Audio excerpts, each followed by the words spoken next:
Hello everyone, my name is Stephanie and welcome to my presentation about China, an agricultural powerhouse with some disturbing agricultural issues. With nearly 1.4 billion people, China is huge. It is no wonder then that it has the world's largest economy. China can boast that it is the world leader in industrial output, the world's largest exporter, and the world's largest trading partner. While the United States typically targets a GDP growth rate of between 2 and 3%, China's GDP has been growing about 7% annually since 2013. Still, the most telling statistic is the one in red. China's per capita income remains below the world average, meaning China is a developing nation as opposed to a developed one such as the US.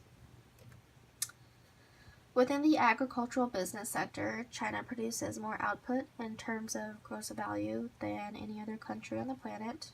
One would think that the 7.9% agricultural piece of China's GDP blows away the tiny 0.9% agricultural component of our GDP, but that is exactly the opposite of what is desired. In the US, our agricultural sector is incredibly efficient. That is just simply not the case in China.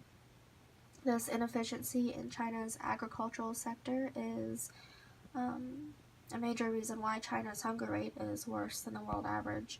And, when the number of hungry people exceeds half the size of the US population, we are talking about a very alarming problem.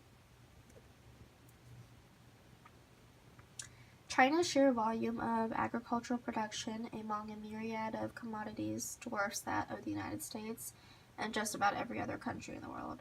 I included comparative data from the US because, after all, this course is about comparative world agriculture. Despite its staggering volume of agricultural production, however, China's boast of global dominance cannot escape the obvious fact that some 167 million Chinese are left hungry each day. We hear a lot about trade issues with China, such as the trade imbalance, the ongoing trade negotiations, which I will get more into a bit later, and trade tariffs and barriers. What's at stake for the United States is a $24 billion or more agricultural export business with China each year. Despite all the complaining you might hear on the news from the many diverse agricultural businesses represented in the graph on the right, the U.S. trade concern is largely about exporting soybeans to China. By itself, the U.S. soybean market in China represents some $14 billion of that $24 billion total. So our farmers are so efficient that they actually overproduce some agricultural goods, currently to the tune of at least the 22% that is exported to other countries. In the current trade situation with China, U.S. imposed tariffs on Chinese goods resulted in China placing barriers to trade on U.S.-produced soybeans. When the administration decided to guarantee soybean farmers full value for the products China was no longer accepting, it left China in a less favorable negotiating position than before.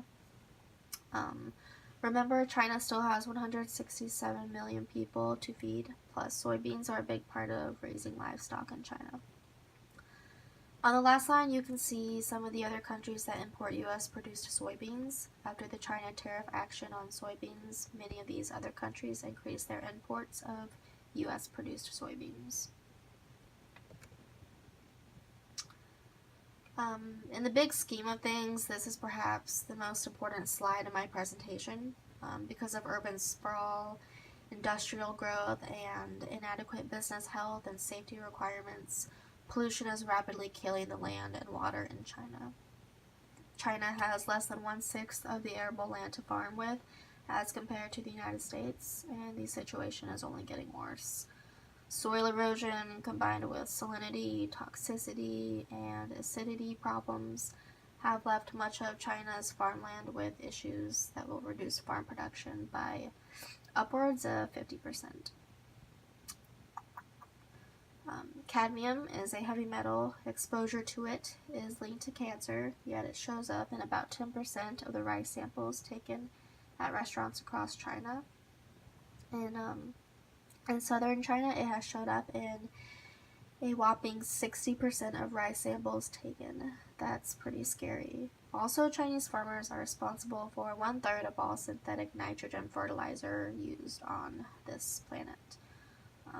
The overuse of nitrogen fertilizer is why we are seeing dead zones and algae blooms in our oceans and waterways. Nitrogen fertilizer also causes an increase in soil acidity, which can prevent crops from growing. A 0.5 drop in pH would naturally occur over a 100-year time frame. China saw it in less than a decade. Some scientists in China say it is on the path to drop to 3 pH, which is 10,000 times more acidic than water. At that pH level, nothing will grow. So, as a devout animal lover, I debated whether to include this topic, but it is part of the agriculture in China. Dog meat is popular in many Asian countries, including China. Archaeologists have discovered tools made from dog bones dating back 14,000 years ago. Recent mitochondrial DNA tests place the origin of all dog breeds in China, so there is a strong historical and cultural link to dog eating throughout Asia. The key point here is that in the absence of other types of affordable meat, some will simply continue to eat dogs for the protein value. Okay, so if you thought it couldn't get any worse than talking about dog eating, we now shift to the topic of bug eating in China. The short answer to exactly what bugs some Chinese eat is pretty much anything that moves. Now, there is some science to eating insects as a grain and more efficient dietary protein than livestock and such, but I find the whole larvae and pupae eating thing disgusting. Today, not only does China have a food production problem, but it also has a food waste management problem. The solution? China has begun raising billions of cockroaches.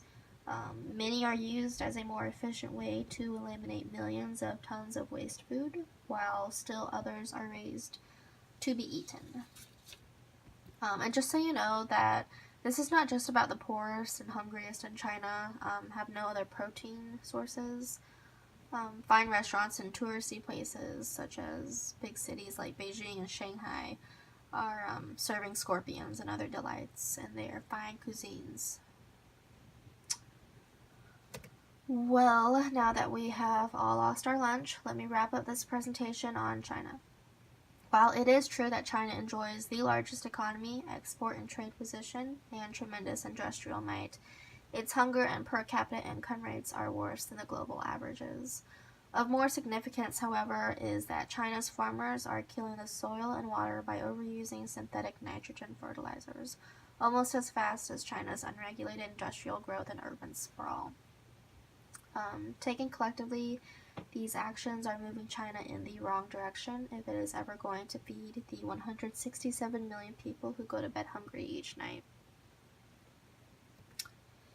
So these last two slides showcase the sources used in this presentation. While I have provided each of you with a PowerPoint presentation to help you follow along with my narration and make any notes about the presentation material, you might wish to look up these sources from the online presentation itself. So thank you for taking the time to listen to my project. I hope that you have found my presentation informative and appropriate for our class on comparative world agriculture.